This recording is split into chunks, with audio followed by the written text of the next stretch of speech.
打定的，这感觉挺，你是这批别，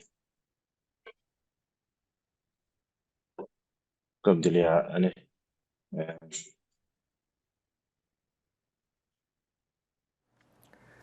今天我说难给，那就原是先年那么大第的，24届没见着，冬季边那呢，境法会。我们就是新西兰的上到了呀，红个不啥的，什么悬疑，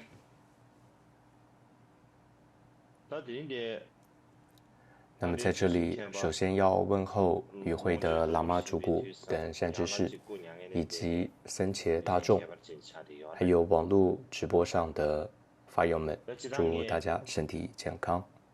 毛不修毛不白，放的大场面见色的，放的就今天呢是看不的，是那干嘛个有的吉祥见白，杜松前巴实现报身西端看，和实现涅槃的提醒把特当，殊日子。俺大那些讲完干嘛别工资糖包，想那这边这边给，那么，我糖不下的一要的，般来说，大家也都知道，吉提祥杜过了呀，松前巴米线是这些，噶玛噶举派的学过创新嘛，学始者，嘛的上程度，这里就啥呢？得学么好些，他是第一世法王噶玛巴，打着呢，或者说是第一世黑宝冠这样持有者。打光给，把手的，估计一个。再把肉堆我想上面打，这部分像那几是不需要我再多不切说的，圆的肉堆什么所以水平呢？就不多说这部分。光我了你去了呀，选牌搞了呀，为啥的牌型？为啥的牌挂竞争的？这个把谜语都给送过的几个拿了呀？那么有这关于前面一他年把马的赛的运一生，到蛮强的，或者说他一我老生的一是的，些特殊的功德，我想简单讲一下。搞不定为啥的牌？为他啥的给20岁的那时候出来的？前往青年卫藏好嘞，差地区，不多意思的。第一个青年长，他为什么要到那边给那去呢？土一那么就创起，像第八世法王噶玛巴的为啥道歌中干不起送？有这么一段话说：向往至尊恰巴的但是名声，为啥的牌牌他搞了呀？从安多地区什么前往马赛的？卫地。真的打当时呢，因为到没有在卫地我想下有了，很多著名的大师，那能行譬如说的，像这位为什么把这里精通讲好了呀？法相，给他就是什么给的辩论的这给？样一位大师恰巴把这僧叶。干了说的，那么年长见的，那么成天忙不急，电脑嘛，所以他那能就是为了行的，见他而去哦。嘎当当，但当中国情时卫况当，地不只是俺们这只有这样一手头当，位大他师，先来说吧，还有给他像去给这边沙热瓦，当帮忙不急，还有这些那样的。巴切嘎洛等这这里些大师，有啥呢？就是你看吧，为啥的呀？听你炫耀的。所以他就依止听了唐不起过来啊，众多俺那的具德龙王就上大师，爬了的，全上面遍学诸龙王如噶当、就你上来呀，大圆满、这不娘的在，道果、六和合、大手原因印等就是啥呢？等这些众多广东当他那个团呢，法脉的教授。去年团的上边被广巴那的那都叫啥？他两次完全我把这里的说明去这全个卫地，上公主，娘他的能是仅仅是初次到卫地，就在第一个当地呢广东闻思上面修佛法闻天就思佛法10多年，他说的，并且实修了恰当12年。天也有的，你去因此呢，从他的传记可以说是完全体现出了《俱舍论》当中所说的因住戒勤修、闻思修所成这样的殊胜功德。领导完这个人吧，咱们年纪改变这边大，咱们南克山这样大，给最便宜了说，这个的，就最没那个，我录几部了，军上，啊，那么尤其呢，他依止过7位密勒日巴大师的亲传弟子，像冈波巴大师、惹琼巴大师、林给瓦直贡日巴、将连记杰灭准灭、杰摩南卡塞尊，还有沙密两兄弟等。像他这样能够亲近到7位密勒日巴尊者亲传弟子，并且完整领受到这样教法的人，达波噶举教派当中大概就只有他一人做到过。尤其他依止了冈波巴大师6年的时间，他也成为了这个继承衣钵的4大弟子之一。在贡波巴大师也曾经受记跟他说，实修要到康区冈波冈尔山，然后利益众生就会遍及卫藏康各处。所以他就从卫藏呢前往康区的冈波乃朗闭关实修，之后呢，又在康区新建了冈波乃朗、冈玛日林、多邦坡、哲冈清等寺院。他可以说成为了最早在康区弘扬达波噶举的这样一位大师。之后，他第二次前往到卫藏的时候呢，当时直贡吉天颂公大师就邀请他，祈请他呢成为达拉冈波寺的这个住持。当时有这么一封邀请信哦，在吉天颂公的教言集当中也都有它是有很长的祭文的，但我就举其中一段，有这么说：达波珍宝传承众，至诚祈请大德尊，主寺达拉冈波寺，祈请寺主能归来。这意思是说呢，所有达波噶举的人们都在祈请他，祈请杜松前巴，您能担任这个寺主这样的仪式啊，就如同呢一家之主回来了是一样的。从这么一段文字请求的文字，你可以看出杜松前巴他是如此受到了大家的尊崇还有恭敬。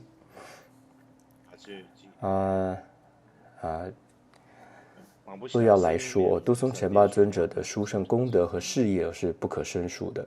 今天时间的关系我想只讲几则他小时候的故事吧。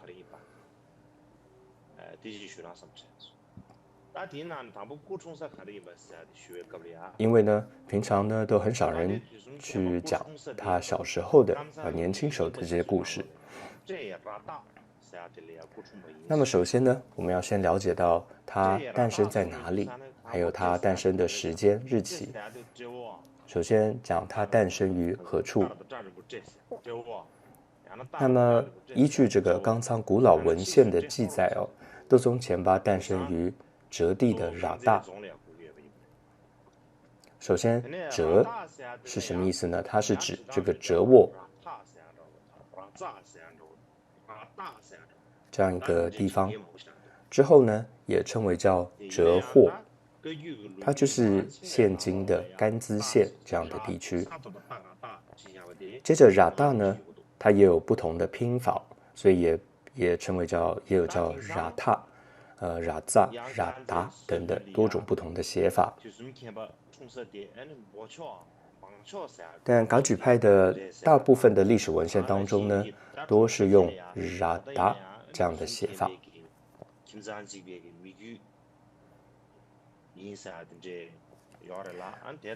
现在呢还有一种说法，认为说在甘孜这个地方呢，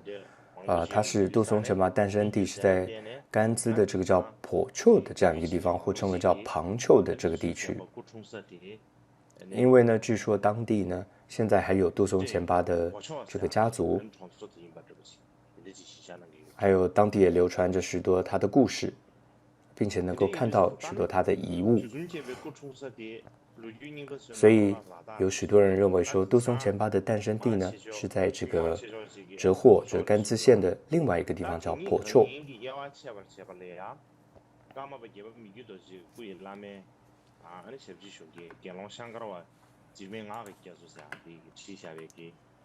所以为了厘清这两种诞生地的说法，所以一个说是在喇大，一个说是在旁丘。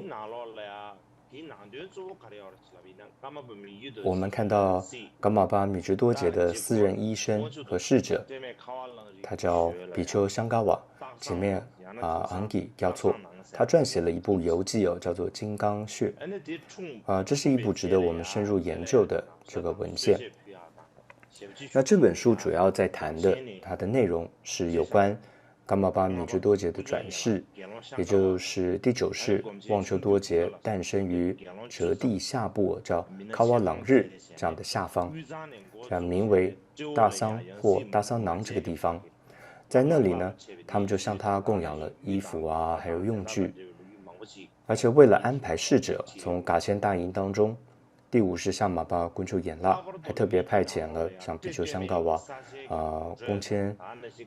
春居敦喀等10位比丘前往。所以文中就清楚记载他们从卫藏启程直到哲沃和甘孜县这里见到这个转世之前的整个过程，以及沿途的情况，还有附近寺院的历史等等。那么其中，尤其是对于当时上下哲区的这个介绍，还有当地各寺院的情况，那么尤其是和杜松前巴诞生相关的资料都有详实的记载。例如当中就清楚写道，第4世象马巴诞生于崩丘。下文中又另外提到，哲沃壤塔呢是杜松前巴的诞生地。所以这样来看啊，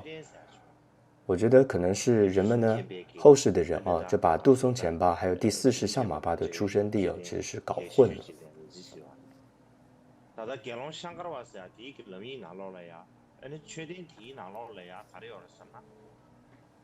譬如说，近来在那个冉达的附近啊，就有一座名为冉扎的塔。这是一座呢和杜松前巴有着紧密关联性的一个塔。在比丘香高瓦的游记当中就提到说，这个塔中呢藏有杜松前巴小时候的羊皮袄、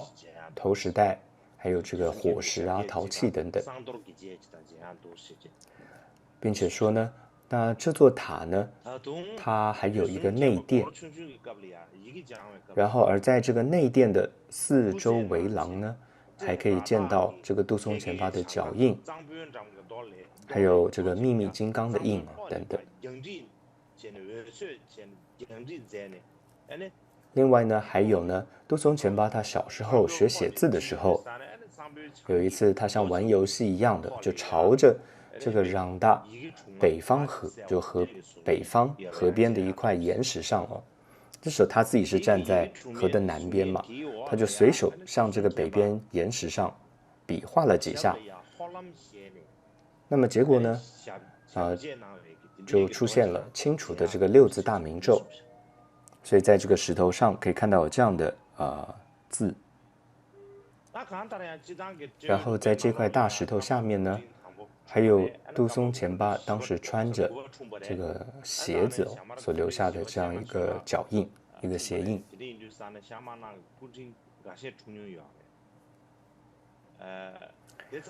总而言之呢，在哲霍这个地区呢，是第1世噶玛巴、第9世噶玛巴诞生的地方，还有也是第4世象马巴、坚阿缺扎他们诞生地，等等几位这样的红黑宝冠持有者，他们的诞生地方都在哲霍。不仅如此呢，第10世噶玛巴之前，那当地呢，就有许多噶举的喇嘛，还有村落和寺院。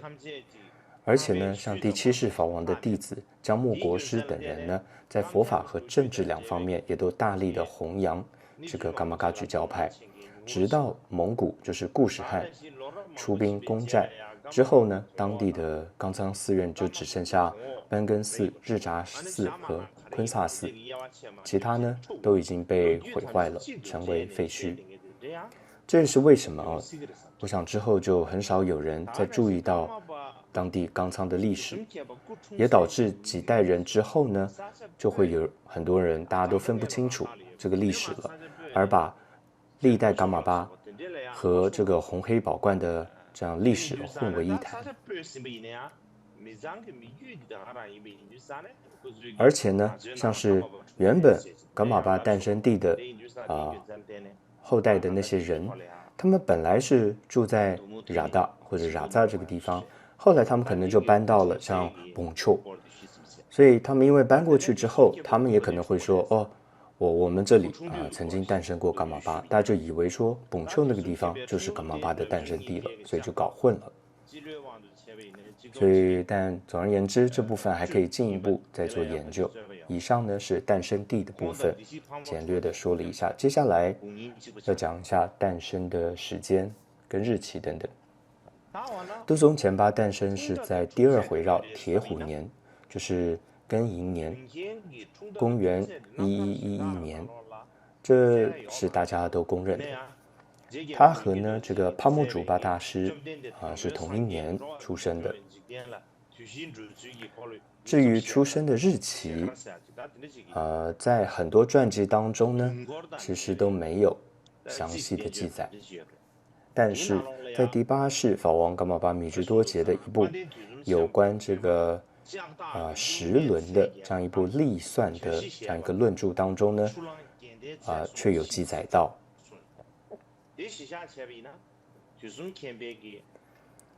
当中是这么写到的，他说吉祥杜松前巴诞生于铁虎年，就庚寅年9月8日，就是说84岁水牛年癸丑年12月3日元吉。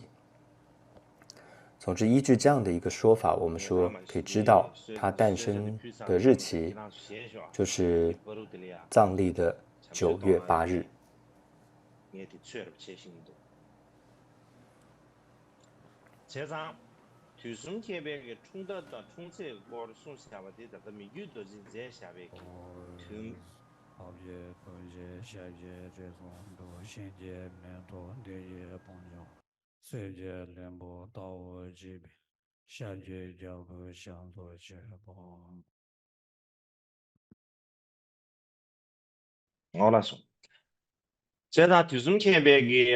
所以呢，法王米支多杰的诞生的日期呢，所以就是在第8世法王米支多杰撰写的有关时轮的这个历算著作当中呢，就写得很清楚。那么接下来我们谈一下他的父母亲，父亲名为滚巴多杰坤，母亲呢名为拉多桑江萨冈蒋明前。他小时候的名字呢，就是还没有出家前他的名字叫给佩。但这里有一段不同的记载，就第13世噶玛巴敦敦多杰的金刚阿舍离颠巴若杰的这样一个问答录中有这么一段记载，他说若不是东奔歇绕滚波，即是杜松前巴之父。所以这里的说法是比较不一样的。除此之外呢，杜松前巴的经传弟子所写的可信的这些传记当中，一致提到他的父亲是拱巴朵介滚，通常不会说他的父亲是东奔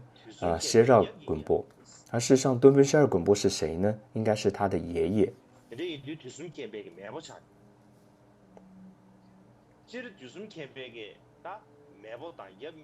那么他们两人呢，都是修持宁玛派的修行者，尤其呢是修持吉祥天女让中屌摩的这样的法门。所以据说呢，杜松前巴从小就从其父亲和爷爷那里呢学过这个吉祥天女法。但是噶玛冈仓的吉祥天女的传承当中呢，只有提到他爷爷的名字。这里的吉祥天女，她的传承是莲花生大师传下，这就是布桑巴桑尊想尊达玛忍谦，然后藏拉敦及冲波达相间，就惹加韦也谢，还有恰拉谦拱波，然后敦奔谢绕拱波。所以可以看到，这个法传到杜松前巴之前的这个6代最后一位就是敦奔谢绕拱波。所以总之呢，这个天女让中感摩的法门不仅是冈桑噶举的家传之法，也是法脉上的这样一个法门。那么接着我想讲一些他年幼时的一些事迹。在大部分杜松前巴的传记当中呢，都鲜少有关他年幼时的传记，少有而非常精要的叙述呢，我觉得就是第8世法王米支多杰所写的祈请至尊杜松前巴，或者我们平时称为这叫桑珠玛的这样一个祈请赞文。这里面有一段祭文是这样说的：8岁勾招夜插众，11平息战乱事，15解脱教派敌，千里调伏魔众者，16出家现为僧，示现沙门圣传记，持守佛陀正教刹，千里新大法轮者。冈梅堪布仁谦达杰对于这篇赞文呢，他撰写了一本注解，当中就提到杜松前巴出生的时候出现很多瑞相，那据说当时村民都在说，哦，这个独杰滚波他生的儿子是一个转世的族古，因此呢，大家都争先的前来觐见，请求加持。但当时呢，他的父亲就得到了吉祥天女的一个授记哦，跟他说，如果呢不把你的孩子藏好，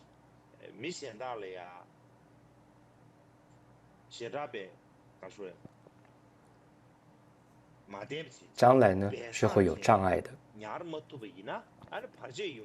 所以呢，他的父亲就马上跟大家说：“哦，我的孩子已经死了。”然后就把这个孩子非常隐秘的这个藏了起来。那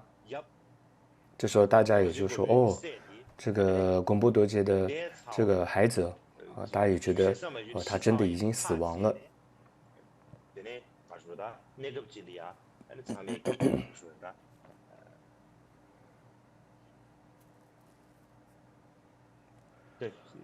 那总之呢，据说他从小呢，这个杜松前巴的力气是非常大的。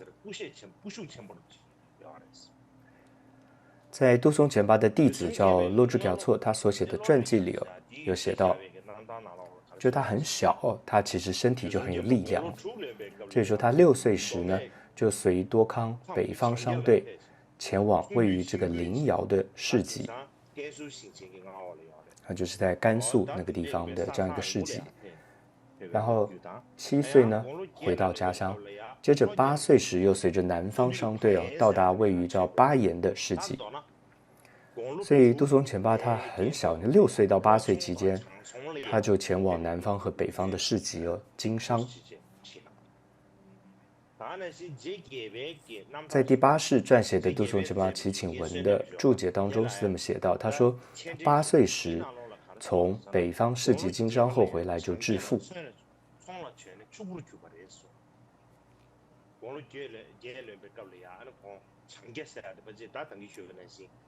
所以这里写到的北方应该就前面提到的一样就是在甘肃临窑那个地方的这样的，总之到那边市集去经商之后回来，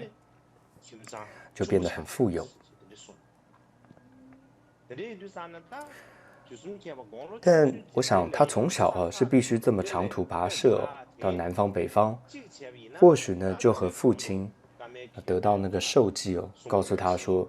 你要保护好这个孩子，不让人知道，不然会有障碍，所以就将他密藏起来这样的原因有关。所以呢才要把他带到很远很远的地方，那么不让人轻易找到那过去不像现在有网络啊有电话嘛，所以只要把他带到远处，那大家大概都不知道这个孩子在哪里，不知道他的是死是活这样子。那接着呢有一句说8岁勾招夜叉众，同样在冈玛堪布仁仙达尔杰所写的这个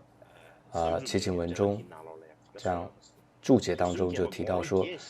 是记载说有一位就是在折获的老僧呢叫贝玛玛尼，就跟他说过这样一个故事，就杜松前巴8岁的时候呢，他调服解脱了一个凶猛的夜叉鬼，并且将他呢的这个尸体变成了一个磐石，就很大一块石头。这在他的家乡呢，到现在还可以看到。然后现在呢，在祈雨的时候，还会在地上这样挖一个洞，还会利用这块磐石来压在那儿，就来做这个镇符之用。那么这是有这样的一个记载。然后接着是11平息战乱事。虽然在这个注解当中只有这样一句说歼灭贪着财富和鲜肉的这样的军队，所以当时大概从其他地方呢，有人就来到这个折获这个地方来抢夺他们的财富啊，抢夺他们的这些肉啊食物等等，但只有这么一句而已。但是在噶玛堪布的注解当中说的就比较多。他说呢，杜松前巴11岁的时候，家乡发生了很大的这样一个战乱。这时候大家呢就请求阿昌朵杰贡波，也就是杜松前巴的父亲希望他能够修法来回遮这场战乱。但当时呢，父亲就对杜松前巴说：“我太老了，没办法做这样的诸法，而且呢，我还需要补念就是补念很多智慧尊的这个咒语，还要再补11遍吧，所以我没办法修这个法。”他就对杜松前巴说：“儿子啊，你精通这个叫阎王法，你去修持这个阎王战胜敌军的这样一个幻轮法吧。”所以这时候，当时就记载说，这叫格佩，就是他出家前，杜松前巴出家前的名字。修持了这个法之后呢，就平息了战事。那这时候，所有的村民都在说：“这个阿昌多杰贡波的儿子啊，真是厉害。他的儿子这个祖古还活着呢，其实没有死呢。因为这个杜松前巴父亲他没有办法修诸法嘛，所以是他的儿子修了这个诸法，所以他儿子应该还活着呢，而且是这么厉害。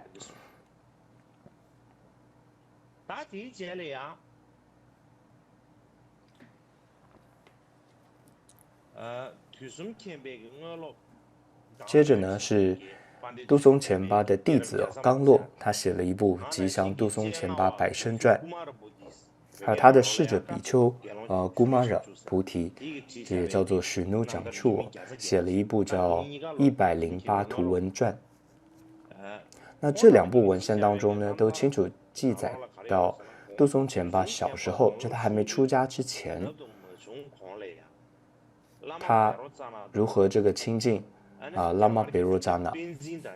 还有印度的一个成就者叫贝金学法的这样的经过。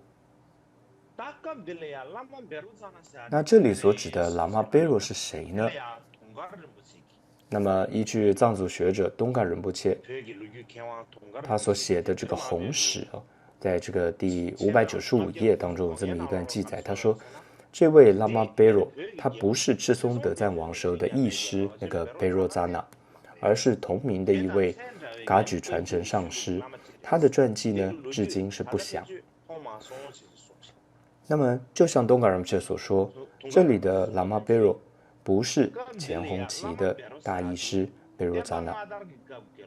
同样呢，他也不是一位藏族的或者说藏地的这个噶举传承的上师，他是11世纪左右来到藏地弘法的这样一位印度班智达，他的名字就是贝若扎那班扎，或者叫贝若扎那拉西达。在杜松前巴弟子所写的传记当中呢，大多称呼他为喇嘛贝若或喇嘛贝若扎那。他还有另外一个比较有名的称呼，叫做这个木处贝若。他为什么叫做恩丘或者木处贝若呢？这个名称的缘由是来自于，相传呢，他到这个汉地的时候，当时的这个中国皇帝供养了他一碗水银，要他喝下去。那么结果他喝下去之后呢，完全没事。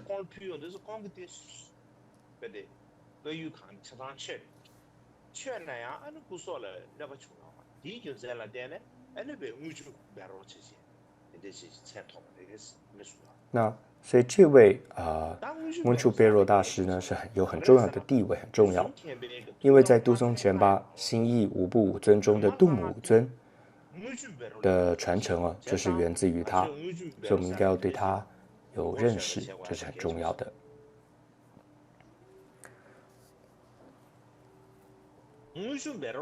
那除了杜松前巴之外，木处贝若大师还有多位相当著名的弟子，像初步噶举的创始者仁波切噶擦，还有再巴噶举的创始者拉玛祥，还有藏地著名的女爵士玛济夏玛等人，他弟子很多，尤其是拉玛祥撰写的《拉玛贝若传》当中呢，的内容可以说是研究贝若大师重要的一个文献。因为在像郭义时的这个清史中，当他谈到喇嘛贝若是依据的，就是喇嘛祥所写的这部传记。那么关于这位喇嘛贝若他的传记，还有杜松前巴是如何医治他的这些经过，还有时间上的一些出入等等啊，还有很多可以深入探讨的。但今天时间的关系，我就不多说了。另外呢，在哲胥在嘎扎附近还有一个贝若的闭关山洞，是第五世东拓主古在他的自传当中呢有这样子写到。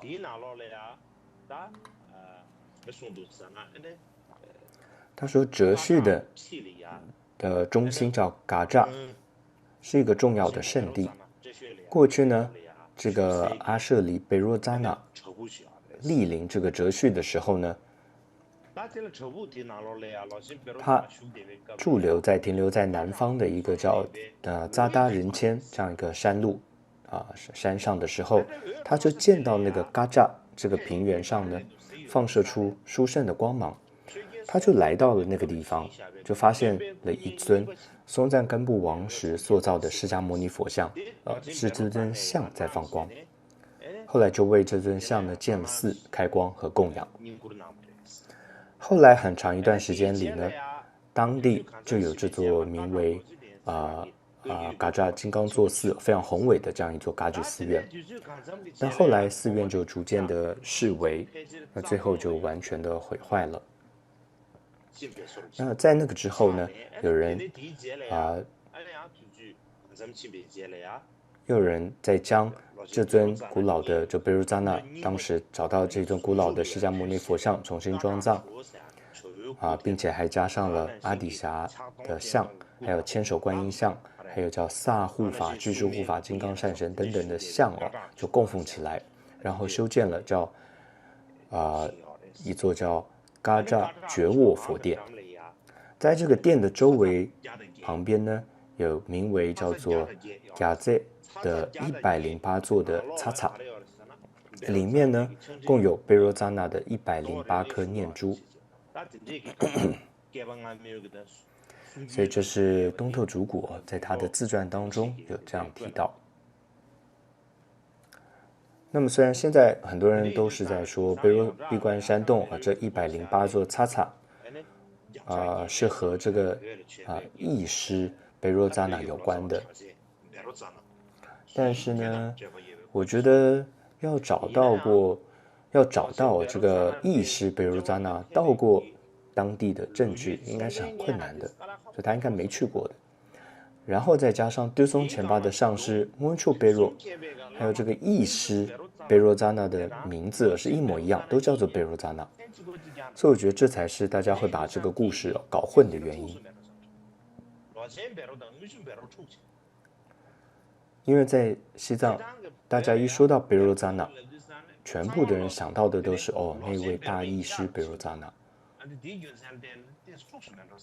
那这部分总之先不多说了，接着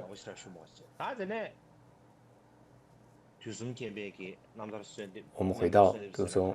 米之多杰所写的这个赞文当中，有一句说师无解脱教派敌，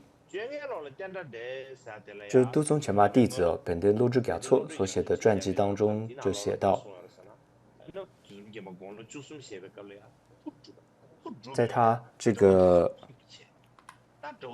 就在他13岁的时候呢，修了这个咒术，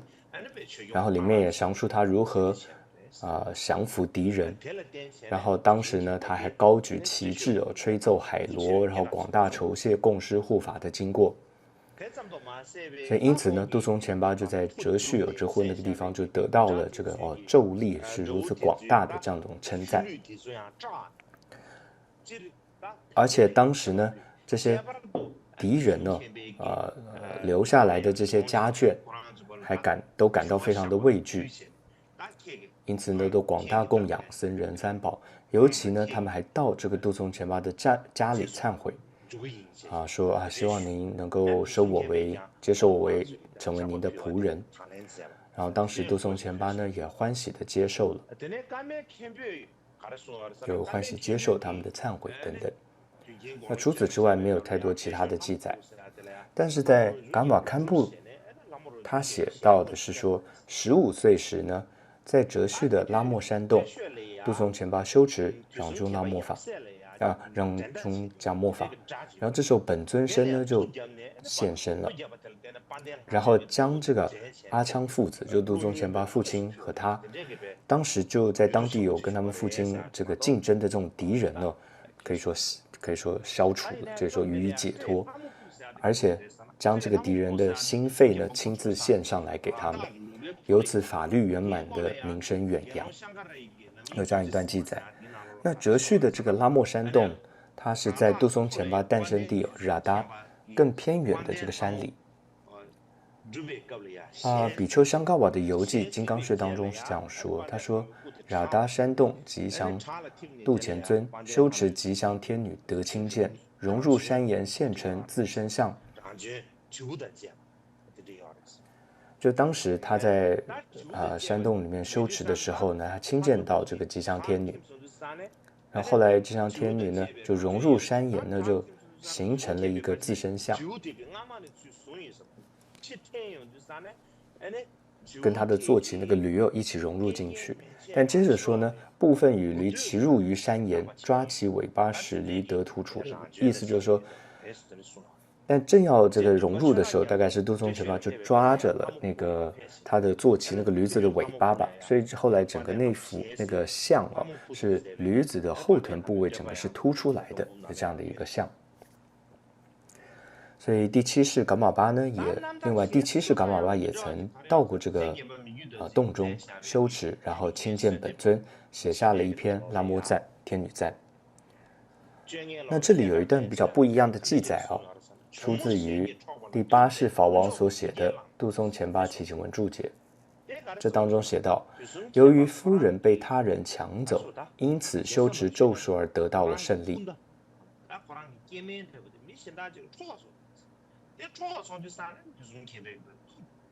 这个白话来说，就是说他的夫人他的太太被别人抢走了，所以他因此就总之修了咒术降服了那个敌人，然后就得到胜利。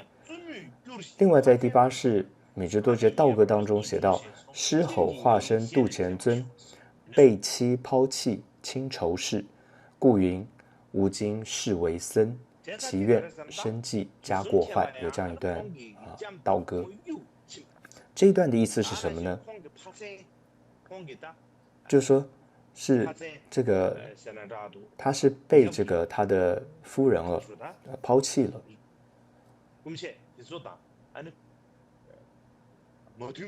还有呢就他的亲人，就是他父亲那边的这些家眷他跟他们很多亲人是仇视的，被他们仇视的，不和的，所以当时他就发愿说：哎呀，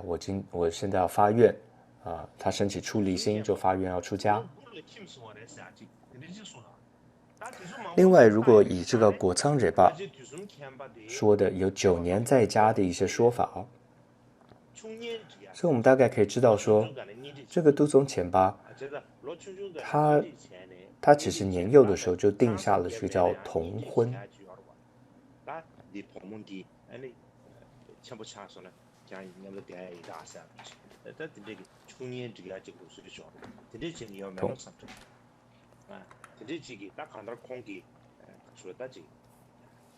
应该是他从小就定下了童婚。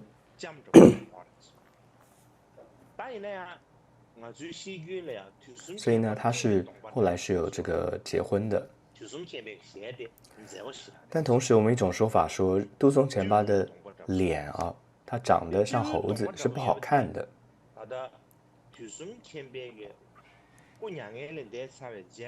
这怎么知道呢？因为呢，在他圆寂之后，他的弟子在楚布寺呢为他树立了一尊这个像，那尊像的容貌呢，脸部呢脸就像是一个猴子的脸。所以总之呢，我想他长得应该不是很好看吧。所以呢，不知是不是因为这个原因呢，他的妻子就跟人跑了，还是说这个妻子呢是被人诱骗而离开了他？总之呢，这个他从小这个一起的妻子就离开了他，所以呢，他后来伤心欲绝，就学习了这个愤怒的这种咒术，诛法，然后他就驱使了护法，然后让这个敌人外出骑马的时候摔下马来，还被马拖着，就这样而死亡。当时呢，记载说杜松前巴知道目的达成后啊，非常的高兴，还高举这个旗帜，吹着法螺，然后骑着马到处跟人家说：“我自己赢了。”那么接着呢是16出家现为僧。那么就像前面说到的，他小时候呢就可以说修持圆满了这种咒术诛法，但是呢他内心也深知这个恶业是深重的，再加上了许多因缘，所以他对轮回就升起了这个厌离之心。然后因此他在得到了父亲的这个同意能够出家之后，在他16岁的时候，就在哲胥噶扎有一座叫敦措琼内寺在那里出家。当时这是一座噶当派的主要大寺，当中的住持名为丘吉喇嘛。这个喇嘛曾跟随过阿底夏尊者的弟子，也就是新建了桑普寺的这个莫雷贝西绕受过戒。他也是藏地的义师莫洛登西绕的主要弟子之一。那杜松前巴就依止他为这个戒和尚，然后又依止另外一位叫恰桑ጌ扎为这个结魔师，然后出家。他出家的法名是却克扎巴法称。这也是为什么之后历代法王噶玛巴的出家法名当中都会有却克扎巴法称这样的一个传统，所以我觉得这是有特殊意义的，不是没有原因就一直重复这个名号。那么第8世法王米支多杰逝者，也就香嘎扰，我们之前提到过他所写的游记《金刚穴》中，有一段简短有关噶扎地方的历史介绍，是用祭文写成，但为于便于理解，我用白话稍作解释。所以噶扎这个地方总之在当时，这形容说叫当时有一位王叫赤惹巴坚，他召集从汉地这个白色塔石碑到印度克什米尔杂辛噶山以内，以及当时藏地全境的僧众在当地兴建了寺院。而且这位藏王呢，他让僧众行走于他的法便之上，极尽这个尘世供养。后来呢，他的这个法便，那因为这么多的僧众都走过，所以他的头发这个法便也备受尊重，因此呢，被供奉于这个塔中。然后，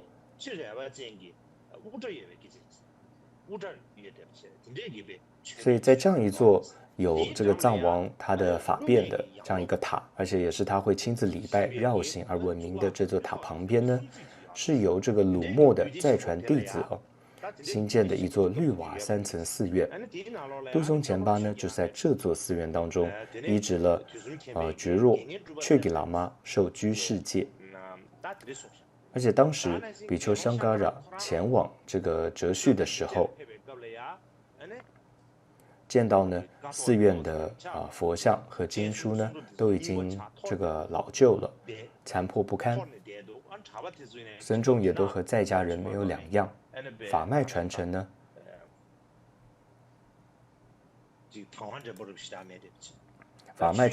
则是变成了是萨迦派。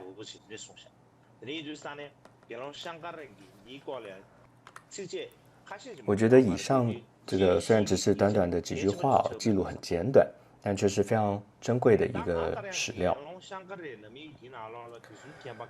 上面的文字里面虽然只提到这个杜松前巴受了居士戒，但是在刚洛所写的至尊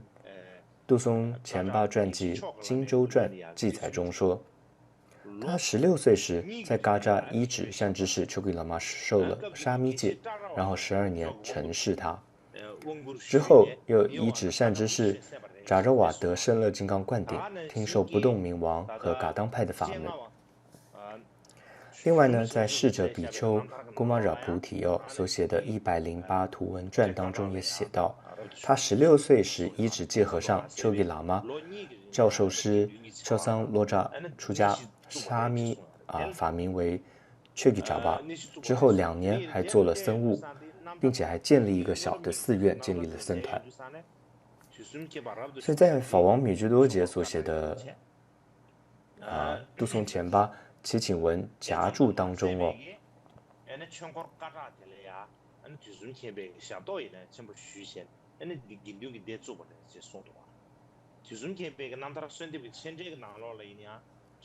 也写到16出家现为僧，示现沙门圣传记，持守佛陀正教法，千里行大法轮者所以可以看到杜松前巴不仅是在嘎扎出家，也在当地兴建僧团寺院。这样的说法和108图文传的说法是一致的。但同样由此也可以看出，杜松前巴是出生自一个大户人家，像是从他祖父东奔谢尔滚波这个名称，东奔就是叫千户长就可以得知。加上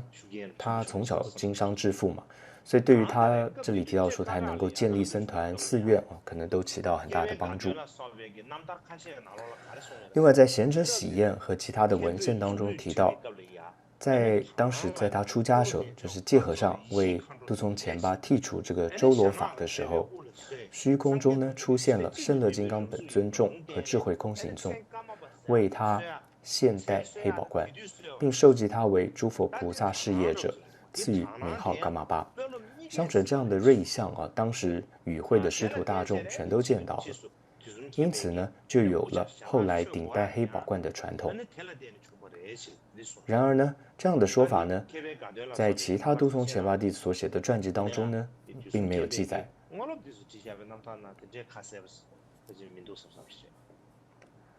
那么总之呢，杜松前巴在嘎扎住了约2年的时间。那期间，他担任戒和尚丘吉喇嘛的侍者，学习阿底峡传规的噶当教言。同时呢，阿底峡尊者在后藏地区呢有喀郭玉3大弟子，分别是荣巴喀给，然后郭义师和于却汪这3位。当时呢，杜松前巴也跟随了其中这个于却汪的弟子，就是格西扎绕瓦善知识扎绕瓦，他的兄长叫多杰，这样一位多杰大师学习噶当教法。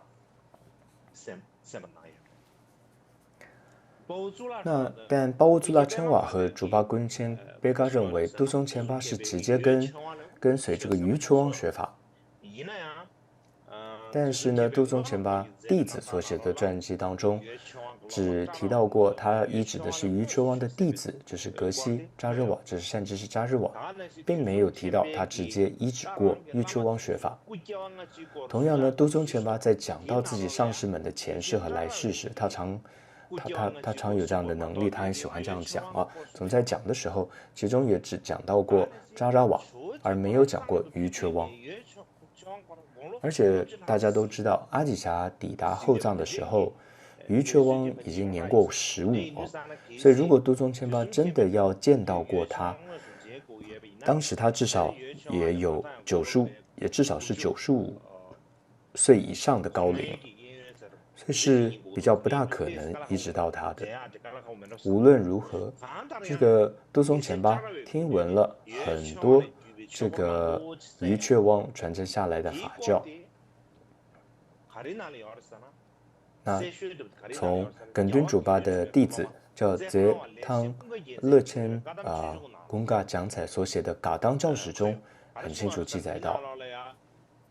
里面说，尤其4尊使者女围绕的马头明王法。当时说，虽然那措义师与菩提光王都向阿底峡尊者祈请但是阿底峡尊者没有允诺给予他们。尊者呢，当时阿底峡对这个御师就是这个瑜彻王说，这是慈悲的本尊，你有大慈悲，所以我将赐予你这个法门。所以是这位瑜彻王后来将阿底峡传承的这个大悲三尊的口诀广传。同时这里记载，这个吉祥处部就是噶玛巴杜松前巴啊，他就依止瑜彻王的弟子扎拉瓦这个领受阿底峡传承的深乐金刚灌顶，以及呢这个许多密乘成就法不动明王的教授等等。同时呢，领受玉传承的四度母灌顶四度母曼达。杜松千巴这个五部五尊之一就是四尊使者女围绕的马头明王法。因此呢，噶玛巴传承当中保有大量由御师，就是瑜彻王这位上师传承下来的阿底峡教授。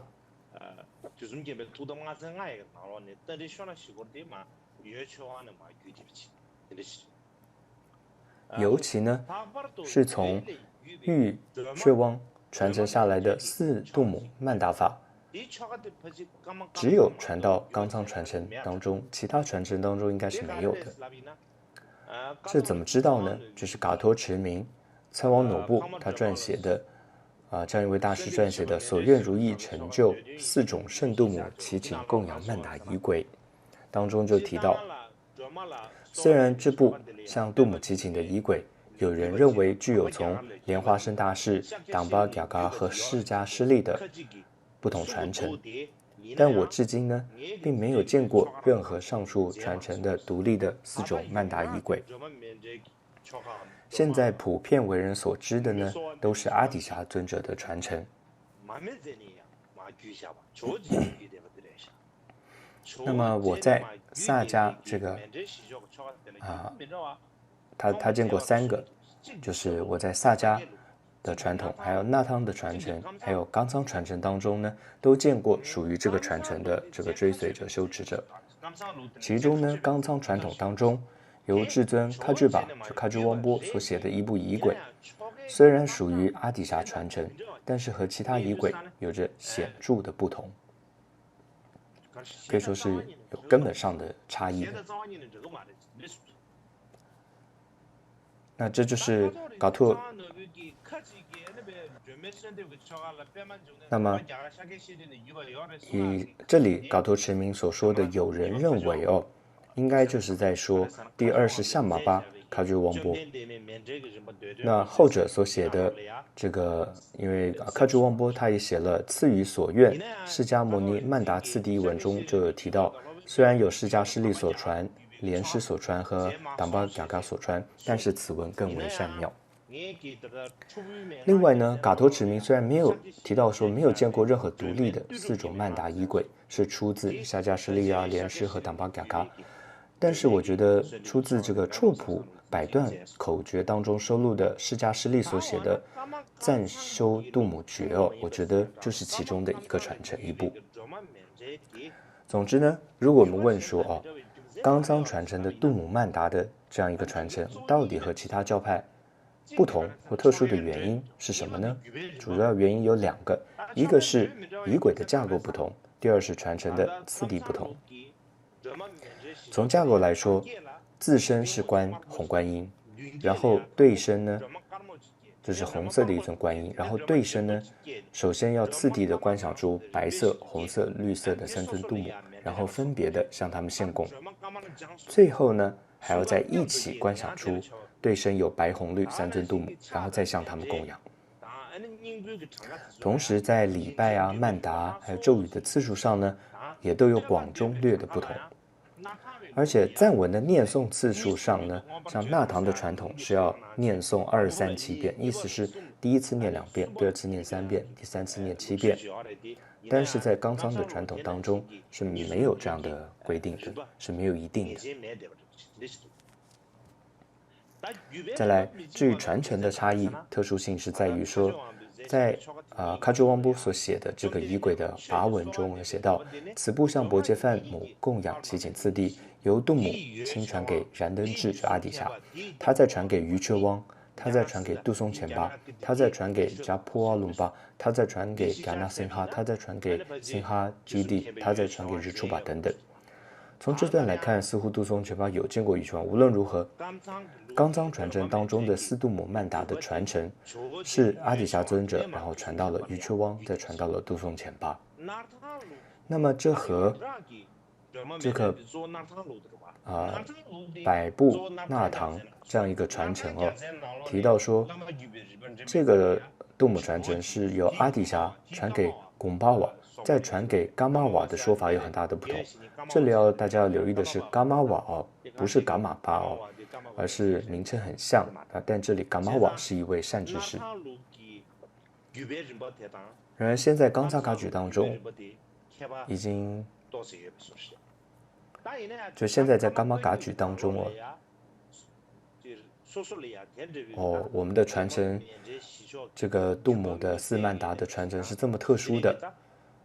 有这么与众不同的，已经很少人知道了。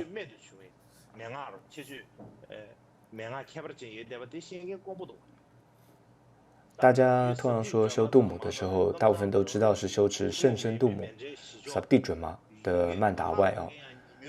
然后知道冈藏传承有这么一部特殊不共的四曼达仪轨已经寥寥可数了，如同白日的星辰一般，更不用说还有人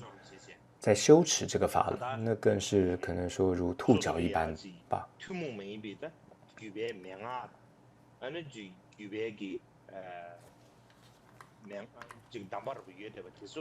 所以如果我们能够珍惜并且爱护这些珍贵的教法，我们可以说才能够才不会可以说愧对这个传承的祖师，也才有资格说自己是持教者，或者说这个传承的持有者。如果说毫不关心也不爱护自家的财富，